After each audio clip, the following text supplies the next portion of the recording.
Hello, everyone. Welcome to APUSH Preview Night number 2.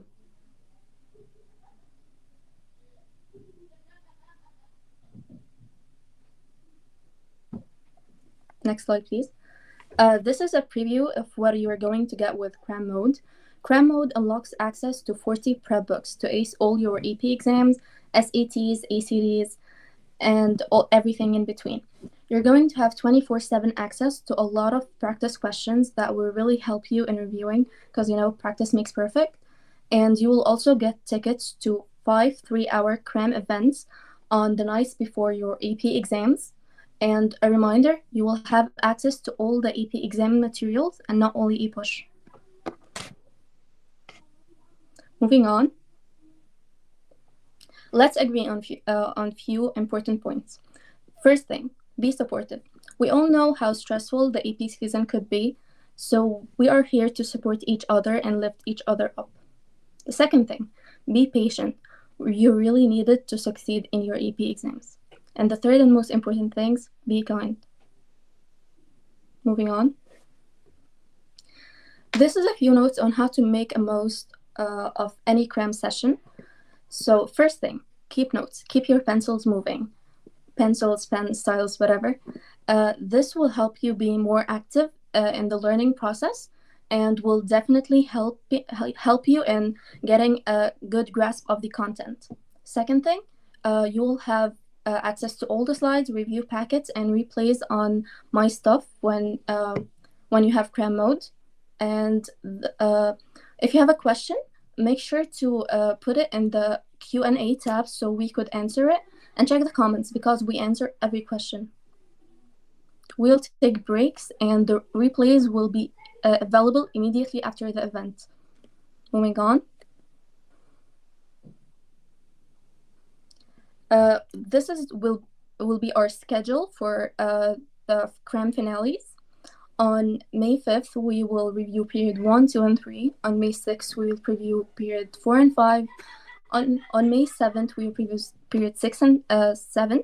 And May 8th, we will preview period 8 and 9. And on May 9th, the night before your exam, we will be going over DBQs, LEQs, SEQs, and we will be wrapping up all the content so you could get these 5s on the exams. My name is Abrar. I'm a high school senior. I live in New York City, and I would consider myself a lemon. Moving on to Sadie. Hi guys, my name is Sadie, and I'm a junior in high school in Iowa City, Iowa, middle of nowhere, Midwest. And I would consider myself a lemon, I think. Moving on to Samantha. Hi, I'm Samantha. You can call me Sam. I'm a high school senior from Charlotte, North Carolina, and I am definitely a lime. Hey guys, I'm Skylar. I'm a freshman in college in Connecticut, and I drive a yellow car, so I'd have to say I'm more of a lemon.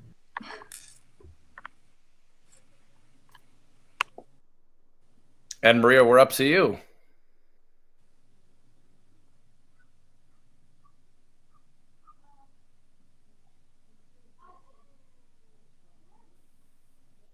Well, she's also here right now, and she's awesome. We like her. I'm Caleb, and I'm an APUSH teacher. I've been doing that for about a decade, and my favorite color is yellow, so I have to answer the poll question with lemon.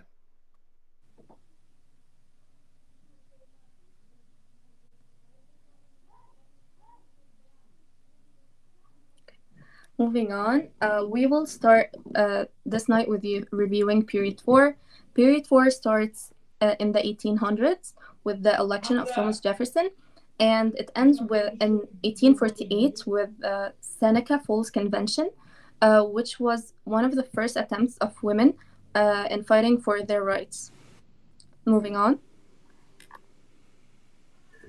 The era of Jeffersonian Democracy. The 1800s marked a peaceful transition of power from the Federalist Party to the Democratic Republican Party. The presidency went from James Adams to Thomas Jefferson. And when Adam left the office, he appointed midnight judges in midnight judges, which resulted in the Judiciary Act of 1808. Moving on. This is a very important thing to remember. If you could remember only one thing from this slide, please write this down. Marbury versus Madison established judicial review, and a nice little definition from Caleb was that judicial review is basically the Supreme Court deciding whether a law is constitutional or not. And this court decision was taken under John Marshall. Moving on. And some of the policies that were taken under Jefferson, and the most important one was the Louisiana Purchase. This is very important because it marked the beginning of America's westward expansion, and it was such a good deal. Like Jefferson sent representative to Napoleon to ask him for access to the port of New Orleans, but Napoleon was in need for money at that time, so he offered Thomas Jefferson the whole Louisiana territory for $15 million, if I'm not mistaken. And Jefferson himself was a strict interpreter of the Constitution. That means that he always said, we will only go by the Constitution. The exact powers in it, he wouldn't expand it because he felt that it would be more in favor of the people if we just go by it. But in the Constitution, there was nothing that said that you could, the president could purchase new territories. But he just couldn't resist the offer, and he went against his principles in doing that purchase. Moving on to his second term of presidency, Great Britain was a little jealous of America's independence, and they were capturing traders in the seas. So he issued the Embargo Act to protect American sailors, which basically prohibited all American overseas trade. And this act was very unpopular because it negatively impacted the economy because there wasn't much trade. Moving on.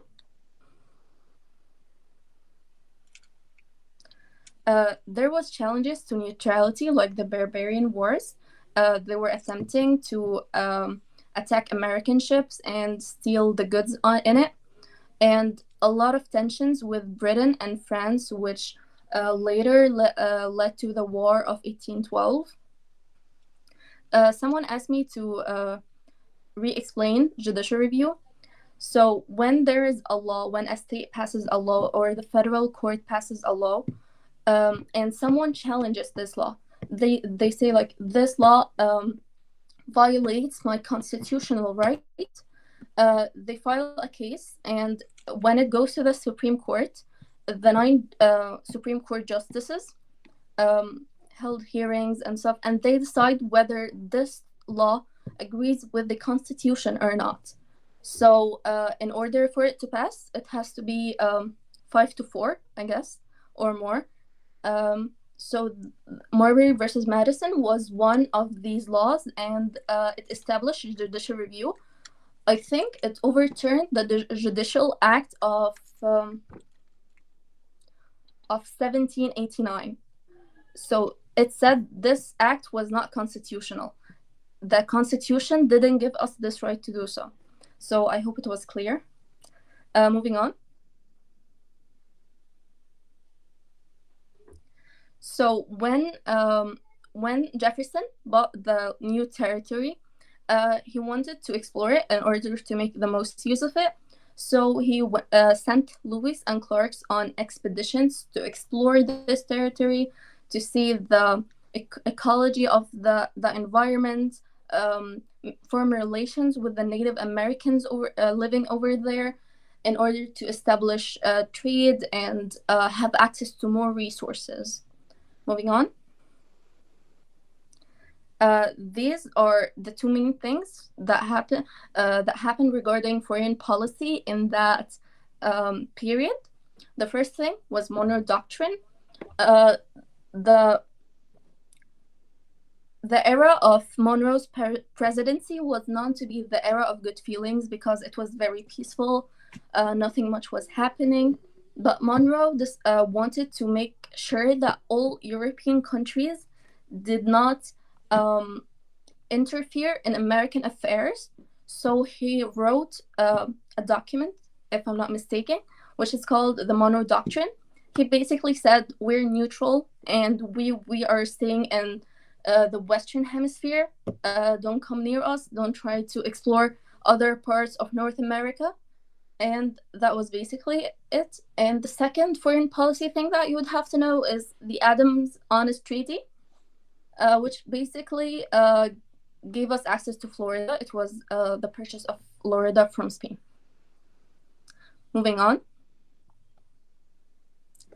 Now, check for your understanding. Which event from Thomas Jefferson's presidency best illustrates his pragmatic approach to governance that sometimes conflicted with his own philosophical principles? Okay, so this question is telling me that Jefferson had a decision that conflicted with what he mainly believed in, the principles that he believed in. So what I know about Thomas Jefferson, I know that he was a Democratic Republican. He favored states' rights, and he was a strict interpreter of the Constitution. What are the policies that come to my mind when I hear about Thomas Jefferson is Louisiana Purchase, which is very big. I would say the Embargo Act and the Alien and Sedition Act. So this are the three main things that come to my mind. Now, I dumped everything in my head, preferably on the paper.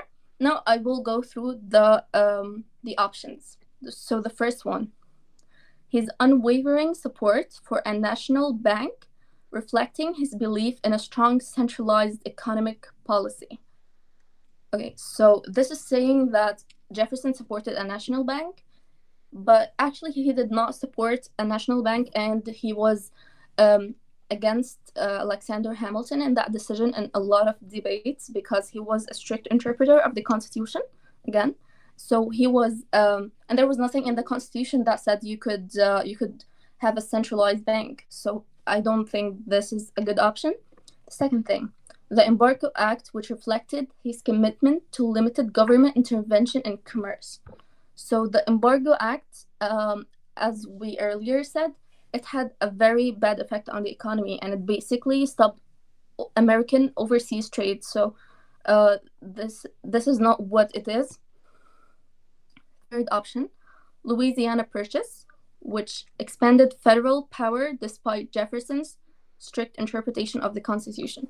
Okay, so I know that Jefferson is a strict interpreter of the Constitution, and I also know that there's nothing in the Constitution that says that a president could buy a new territory. So this might be a good option that I will keep in mind, but I will make sure to go to D, because something that AP exam always does, no matter what AP exam are you taking, is that most of the time, two options are really bad and one option is good, and the fourth option is like the best option. So you have to make sure that you go over all the question, all the choices. Excuse me. The fourth one, his staunch defense on the of the Alien and Sedition Acts, upholding federal authority over states' rights. So this the Alien and Sedition Act basically was against civil liberties. So he was against that right and he defeated it. So I don't think this is a right answer. We'll give you a minute to think over the answer and make sure to post it in the poll.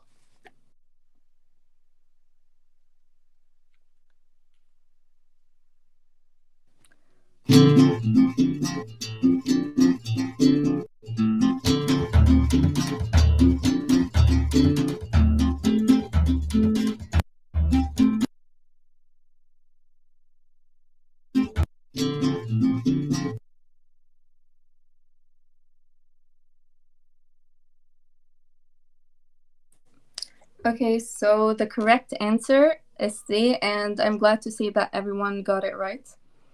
Moving on.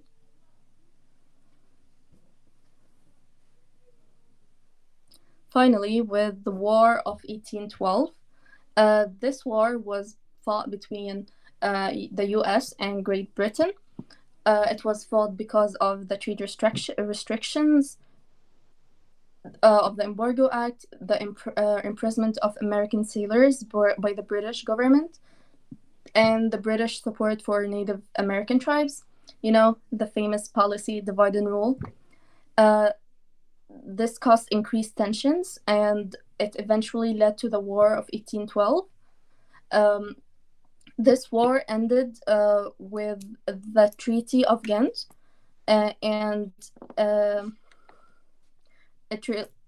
Britain reclaimed claim to Northwest, and both countries agreed to work on ending the slave trades, and the boundaries of U.S. and Canada was reestablished, and this treaty was a democratic victory to the U.S.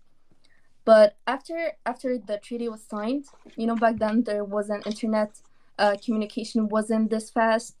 So the Battle of New Orleans was fought, and actually the U.S. won.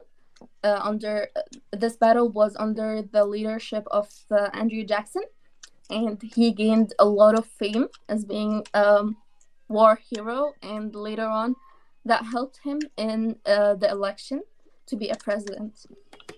Now I will pass it over to Maria.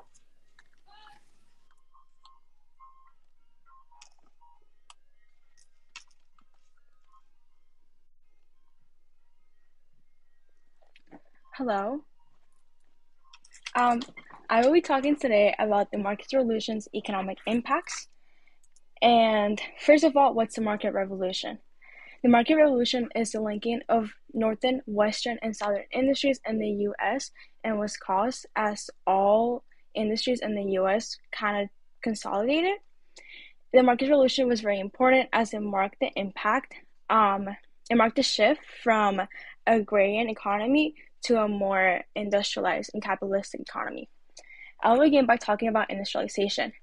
A huge source of labor was the textile mills, specifically in New England, as a source of labor, factory, and industrialization.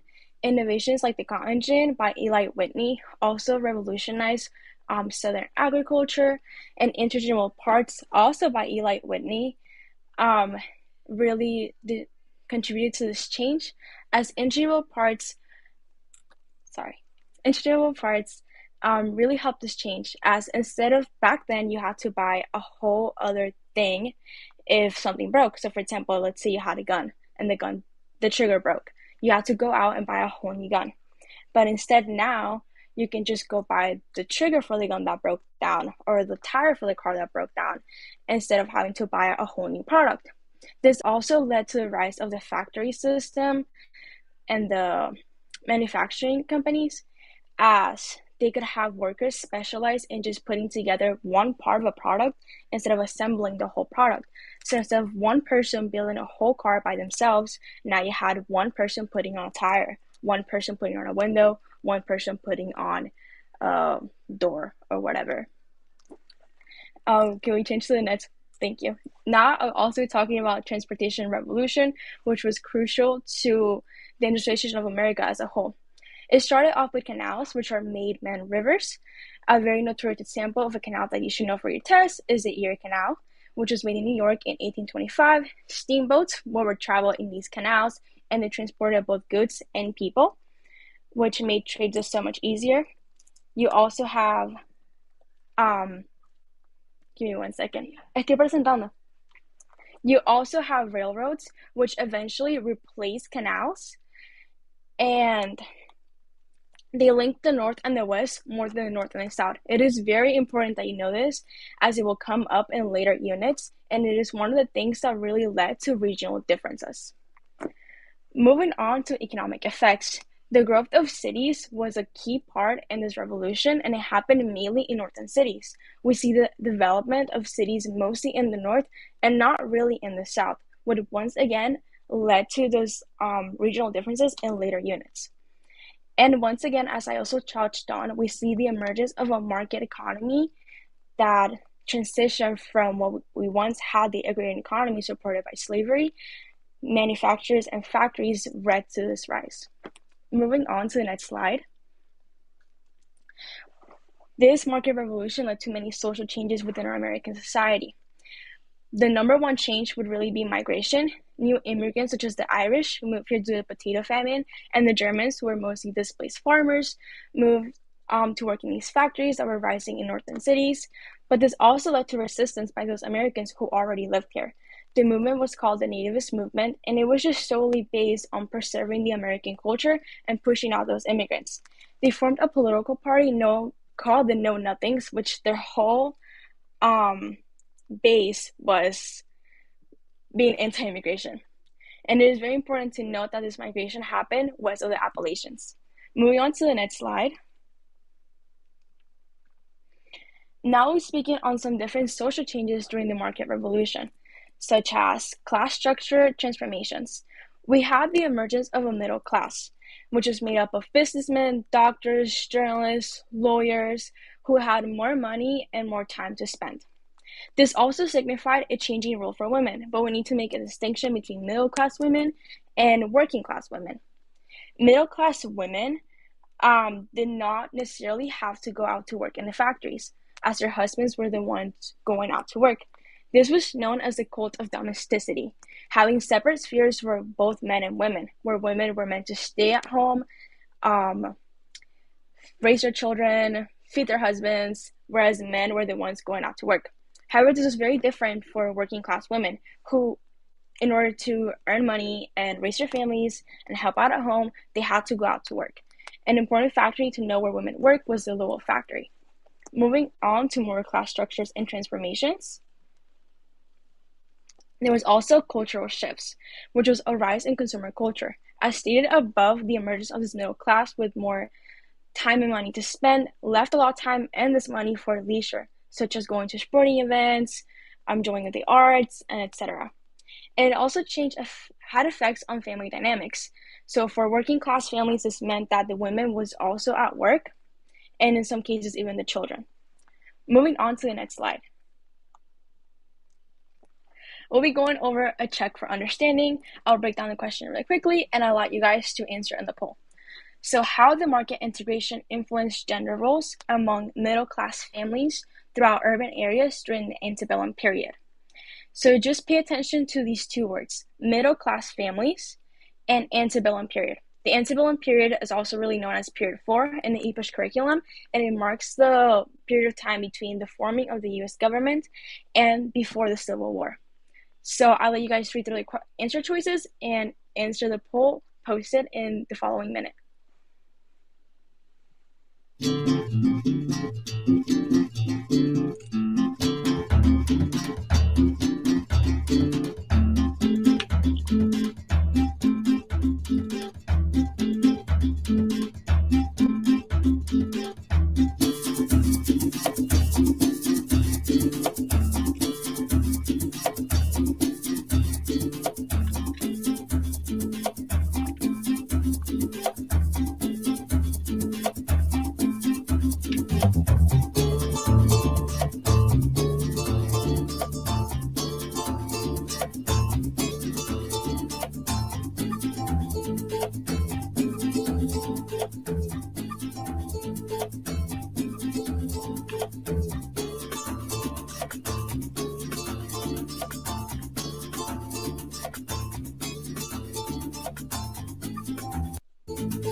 All right, so we'll be revealing the answer.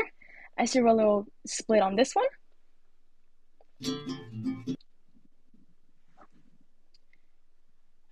So the correct answer, most of you did get it right.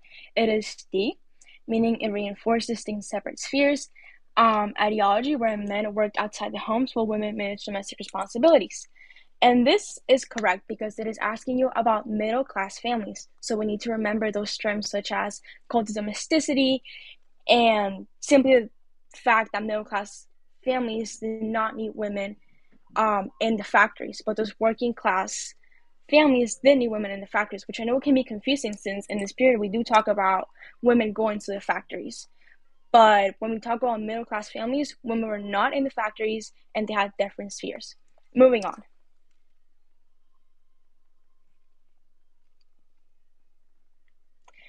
Now we're going to take a quick break, and in the meantime, we'll also have Skylar go over our cram quiz.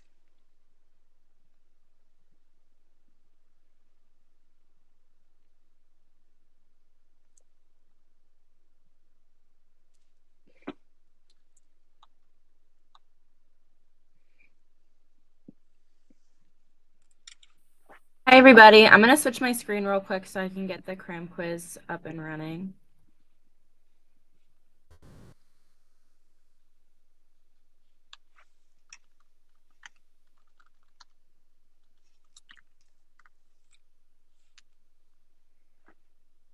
All right, so if everyone can scan that QR code at the top, it's gonna do like, if you guys were here the first night, you know, it's like a Kahoot style quiz, and it's gonna have you all go onto this quiz, and then you guys can start answering the first question, and I'll start talking through it. You can also use the link, which I will paste in the chat.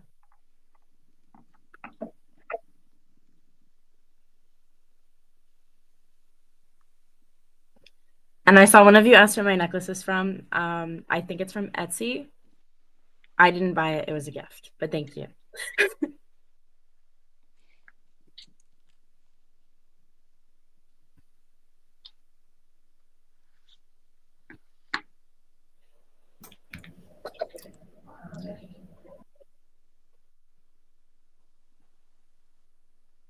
There should be music on this, and I don't know why it's not working.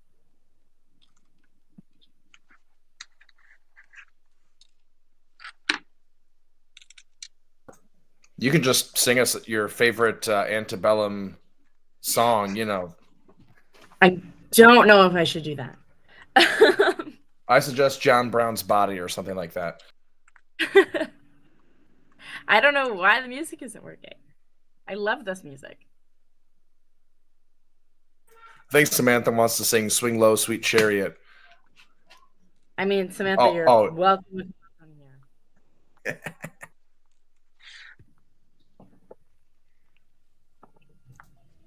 This is a break for us too, so you know you got to lighten it up a little bit. Makes sense. My whole screen's moving pretty slow. All right. I'm gonna go ahead and reveal the answer, assuming some people might be on break.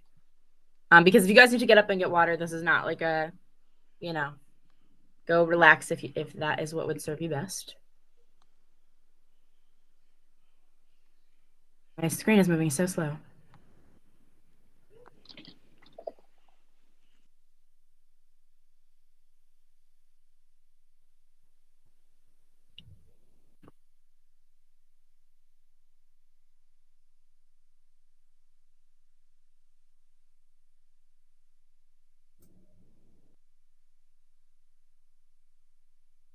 It is not letting me reveal my answer, but we'll talk through it, and maybe someone else can share the cram quiz, or I can stop talking to maybe make it work better.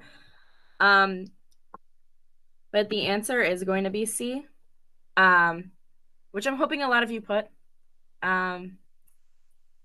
But I wish I could see. I wish I could see how amazing you guys are all doing. But so all of these things, I think, like, you could kind of pose an argument for, and AP questions tend to do that, where like they're trying to get you to kind of fall into everything. I think Aurora was kind of saying this earlier, that like they'll try and trick you. But obviously the thing that is most tied to the South and the Civil War is slavery. And like, if there was a successful and permanent succession of the South, slavery is the most direct possibility of all of these things and the most relevant to the topic. Yeah, Caleb, if you could share the cram quiz. Mine's just not letting me click anything. All right, will do. Just unshare yours and then I'll share mine instead. Sorry about this, guys.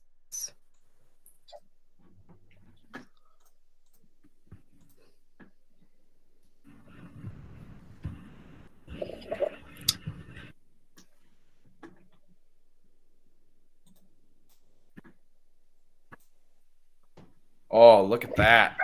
99%. Oh, you guys are awesome. Perfect.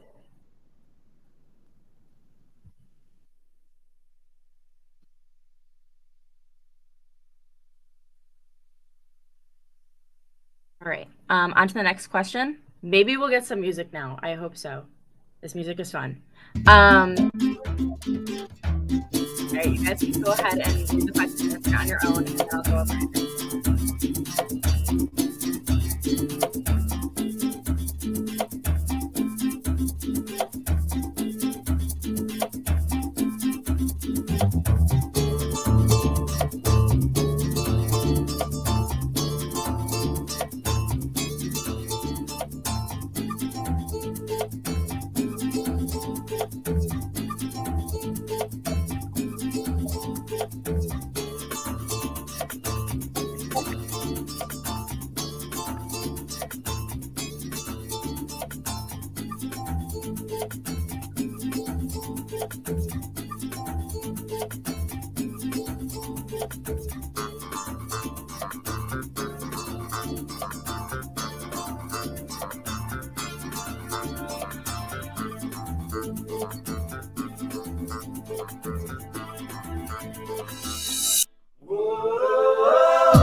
All right, let's see what you guys said for this question. All right. You guys did good on this one. I'm going to talk through it a little bit just to clear up any confusion. But so it is going to be the Freedmen's Bureau. And this is because it allowed for a lot of social reform and most accurately fits the prompt. Talking about economically, politically, and socially. It aimed to break poverty cycles during Reconstruction. It promoted integration and established African American participation in politics. So it most accurately fits all of these categories. And when I was looking through this question, I kind of went through and took economically, politically, and socially, and went through each of the possible answers and kind of went through which ones best fit each category, if that makes sense. And when they ask you things like this on the exam, a lot of it is about what best fits, and some things will seem like they fit the prompt, but analyzing the question, kind of picking it apart, really helps to find which one is the best fit. All right, we can go ahead on to the next question, and we'll probably...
All right, we're going to go over the question now. And I saw a couple of you guys in the chat being like, I don't remember what these things are, and no worries. There was so many little bills and treaties and APUSH, and that's why it's really important that you come to our review sessions, because we'll help you remember all these things. But so, and I had to refresh myself on these, and I'm a history major, so you know, it happens. So Macken's Bill number 2 deals with an 1810 law stating that if Britain or France lifted restrictions, then they would halt trade with the other nation. And they were looking for them to respect, or for Britain and France to respect their independence in the Napoleonic War. So this has to deal with sovereignty. They want them to respect their positions. And Jay's treaty was an agreement to avoid war and promote trade. Both dealt with asserting economic independence, which is what Dee is saying, asserting economic independence, and while simultaneously searching for trade opportunities. So Dee says it reveals a consistent tension between asserting economic independence while navigating dependence on great powers for trade opportunities. And this is happening because they're dealing with these two, the bill and the treaty, which both are saying you need to respect our independence. We want to trade with you, but here are stipulations, if that makes sense. So I'm going to hand it back to the presenters. That's it for me for tonight, and I hope to see you guys during our cram sessions. And I'm also going to present the slides again.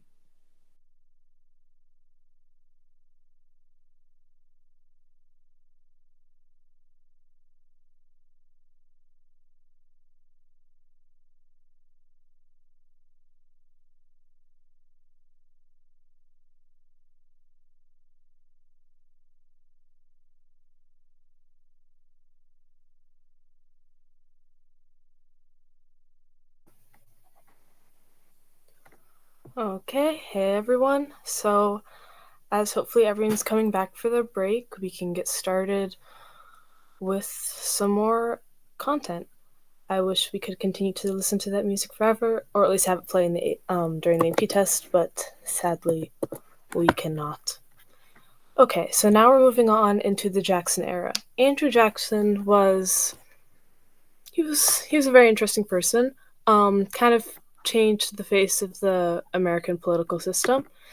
So, since he made so many changes, there's an acronym to remember. This is the WITCH acronym, which is in witches and wizards, not like which t-shirt shall I wear today. So the W stands for War on Banks, which he was firmly against. I is Indian removal, so think Trail of Tears. T is the Tariff of Abominations. C is Common Man, and the Second Party System. And then H is for Hired Friends, so he would hire all of his friends in government positions, which I wish we could do because it would be a lot of fun, but really, really bad way to run a government. Okay, let's move on to the next slide. Okay, so in the Jackson era, he did a lot for expanding democracy. So political debates in early America, tariffs, and the American system. So this was he opposed, or the North imposed a lot of tariffs against the South because they wanted to, they posed a lot of tariffs against the South, and this really pissed the South off. Made them really angry with the North and Jackson because they didn't want to spend more money, and the North was trying to protect their manufacturing jobs through these tariffs, but it really just created a lot of tension between the different sections of the country. And then the Second Bank of the U.S. and internal improvements. So Jackson was really pushing to improve America as it grew into its own separate nationality. So this was done through internal improvements and lots of growth of infrastructure, but he wasn't really for the second bank of the U.S., kind of supporting more like state-run money control rather than like a overarching federal bank. He also was instrumental in creating the Indian Removal Act of 1830 and the Trail of Tears, which forced many Native American tribes out of their home states into like random areas in the Midwest. And a really important example of this is the Trail of Tears, where the Cherokee were forced into, they're forced across like hundreds of miles, and many people died. It was really tragic and awful. But Americans wanted to keep expanding westward, so they forced Native Americans to move out of the way. Moving on to the next section. So, Whigs versus Democrats. There was a lot of political tension during this time as well. So, Jackson himself was a Democrat, and he favored states' rights, which would track with why he didn't want another national bank. Because he also liked limited government and westward expansion. And then the Whigs were the other party at this time, although they did not last very long, and they favored strong central government, more government control over the states, and a slower westward expansion. On to the next section. Okay, so along with the tariffs that were imposed against the South came the Nullification Crisis of 1832. This led to a huge debate between states' rights and federal authority when South Carolina tried to nullify a federal tariff that they didn't like, and Andrew Jackson was like, don't think you can do that because this is a federal tariff. So they created the federal government created the Force Bill in order to legally go into South Carolina and force them to obey the federal tariff, even if they, as a state, nullified it. Yeah. Okay. So, as America's spreading westward and the political climate is ever growing, there's a growth of American culture in itself. So this includes literature and arts. An example would be the Hudson River School and transcendentalism. That's a long word. Led by Emerson and David Thoreau. Yeah. Next section. As America was separating, or was its own country separate from Great Britain, they were developing their own sense of national identity and nationalism, where they're yeah, Americans, rather than Great Britain. And they're also developing their own stories and folklore.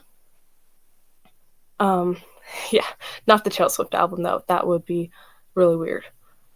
And then Noah Webster's dictionary helped grow the American identity, and education reform was led by Horace Mann, who advocated for a public education system throughout the whole country so that everyone would get a rather standardized education, and this would continue to develop America as a nation. Moving on to the next slide.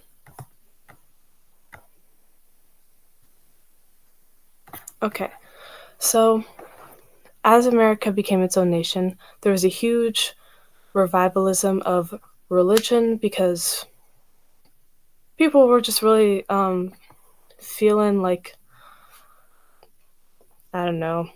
being free, I guess. They're really into protesting everything, and kind of reforming their new nation. So this led to the Second Great Awakening, which included or centered around abolitionism, so freedom, freeing slaves, temperance, like less alcohol, utopian societies, women's rights, including voting rights, education reform, which is what we talked about with Horace Mann earlier, and prison/mental health reform.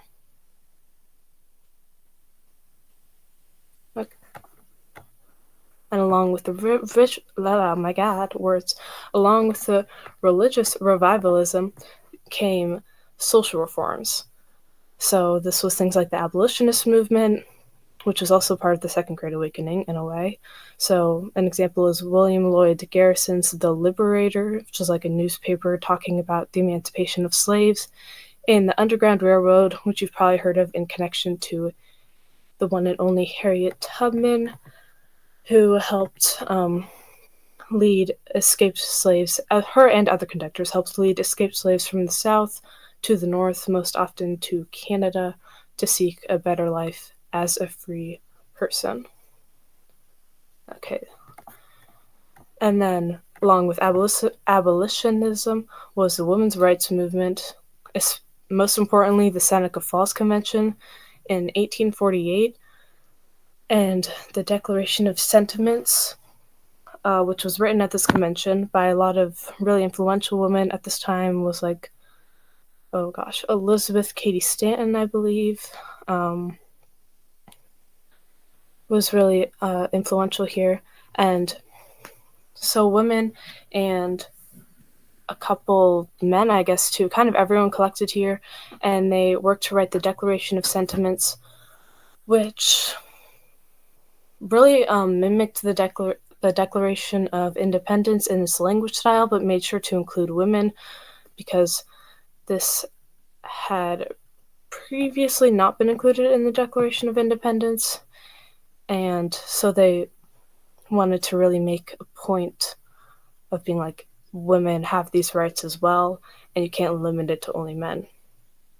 Another example of famous women who there were the Grimke sisters as well. Okay, next slides. As America was like separating into their own country, the South kind of was doing their own thing, I guess.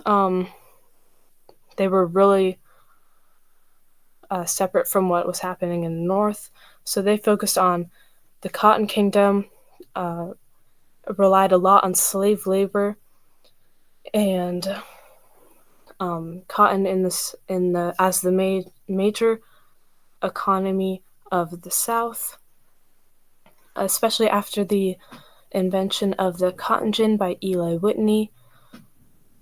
That was supposed to decrease reliance on slave labor, but rather increased it because there was more cotton production. So then the South's economy just grew even more, meaning that they wanted more slaves to do even more work. Okay. The general Southern hierarchy was planters. I can never remember how to pronounce this. Yeoman farmers, and then yeoman. Nice. Yeah, there you go. So many vowels in one word. Okay, and then enslaved Africans on the very bottom. They had very, very few rights, and were their whole lives were pretty much controlled by the planters and plantations. Okay, next section. So, to justify this really crappy treatment of enslaved African Americans, many plantation owners use paternalistic arguments, saying that the African Americans required them to how to word this. So the African Americans couldn't have a life of their own, so they needed the planters or the plantation owners to care for them and teach them, I guess. which was illustrated in Calhoun's work that showed pro-slavery ideology. Some really backwards thinking there, but somehow they talked their way into thinking that slavery was okay, somehow. Okay, next slide.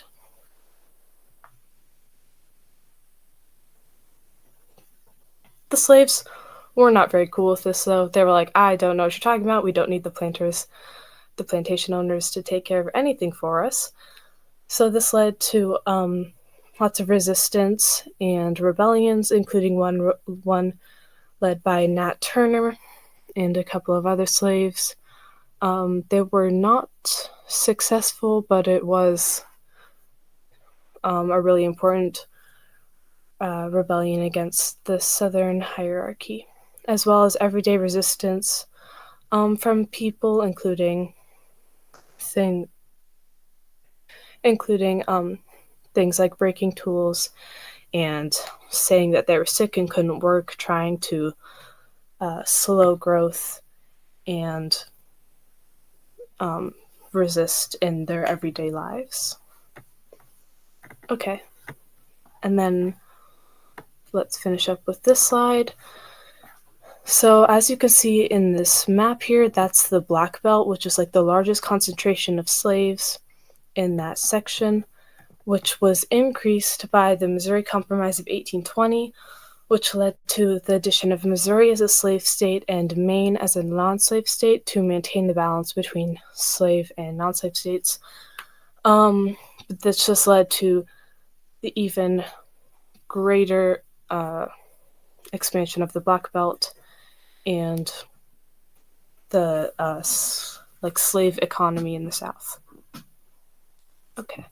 Let's move on.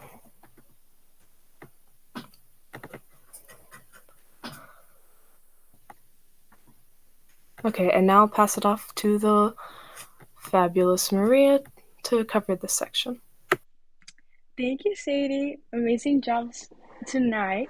So I'm back really briefly just to go over some stimulus-based multiple choice questions. So moving on to the next slide. Just for the sake of time, I'll be going over these very quickly. So just remember, you will have access to the slides after the live stream to go over these on your own if you would like to. But moving on. Onto the next slide. All right, so internal improvements like the one pictured to the left most likely be supported by which of the following groups in the 1830s? This is really a definition-based question, so you just have to know what each political party stood for. And moving on to the next slide, it will show us that you don't really need the stimulus to know the answer to this question, but it does help with the word internal improvements, as a canal is an example of internal improvement. An internal improvement would be infrastructure like a railroad or a canal. So the correct answer for this question would be the Whigs, A. Because if we remember from earlier, the Whigs supported a strong central government, which supported the American system, which is the funding of infrastructure such as canals. So none of the other answer choices really make sense with this question. Moving on. Infrastructure movements like the one picture above change the economy in all the following ways except. Be really careful with these questions as it is asking you except, so you're actually looking for the statement that is wrong. And the correct answer for this one would be B, as if we read this very closely, this one says, it linked the North and the South more closely than the North and the Midwest, which we know is incorrect, as we know that these improvements actually link the North and the Midwest more closely than the North and the South. As I mentioned earlier, there's a key idea you need to know for APUSH exam as it led to these regional differences. The rest of these statements are correct because it did increase economic ties to other countries, it increased the efficiency of transportation, and it led to more production for the market rather than semi-subsistence.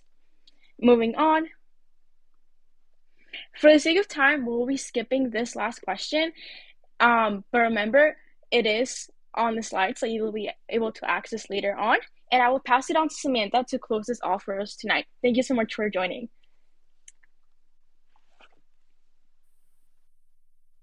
Oh.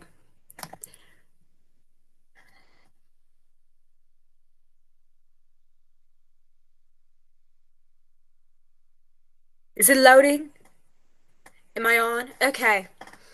So now we're just going to go through the last little bit, our little causations. So cause and effect, how economic developments influence social changes, so how money affects the people. Causes of two-party systems, why we divide into two different parties all the time instead of, coming together. Who knows? But you need to know why those things happen and the two different political parties. Caleb just put in the chat a very useful political parties poster that can help you keep them all straight. Turning points, so keep in mind key essential events that change the whole landscape, such as the Missouri Compromise. And remember the differences between northern industrialization versus southern agriculture.